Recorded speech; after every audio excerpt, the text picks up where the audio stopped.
Women in combat is a national scandal. It is a disgrace. It is a... On this episode of why people who never served in the military should shut the fuck up about what goes on in the military. I'm going to give you a little bit of a history lesson on women in combat. Starting off with the American Revolution, we have Deborah Sampson. Deborah Sampson dressed up as a man to go serve. She basically did what Mulan did, and she kicked ass. This is Molly Pitcher. Molly Pitcher's husband got killed while operating a cannon during the American Revolution, so she manned the cannon herself and started absolutely murking some Brits. I'm sorry, can you read this number for me? More than 400 women disguised themselves as men and fought in the Union and Confederate armies during the Civil War? Not to mention all the women who were nurses that were running up and down the battlefield during the firefights to get the wounded out of there. Now, every Marine knows who this woman is. Opha May Johnson, the first woman Marine to enlist in 1918.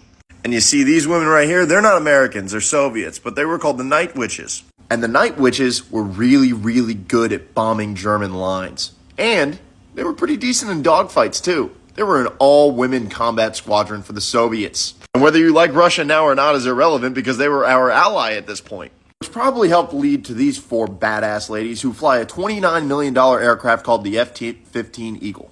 And the F-15 Eagle can turn your entire city block into a parking lot. I bet you're wondering why I posted a picture of Gal Gadot as Wonder Woman. Did you know Gal Gadot was in the Israeli Defense Forces? Oh wait, doesn't the Daily Wire openly support Israel? But apparently they don't support the Israeli Defense Forces and all the women serving in it. Now we're about to get a little bit more recent here. This is Sergeant Leanne Hester, United States Army.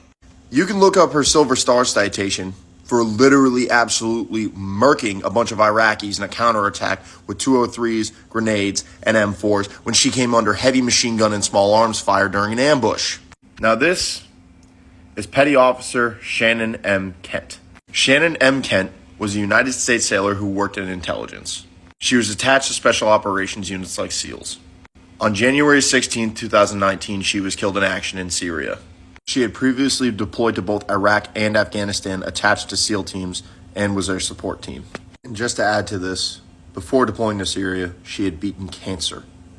This is Sergeant Nicole Gee, walking Afghan refugees to a plane during the Afghan pullout of 2021. This is Sergeant Johanny Rosario Picardo. Please forgive me if I got her name wrong. I've only seen it written. They were both killed in Afghanistan during a suicide bomber attack in 2021, trying to help Afghan refugees. So regardless of what your opinion is on women in combat, to the man who made that video, to the man who said that on the news, those women have done a lot more for this country than you ever will. Shame on you.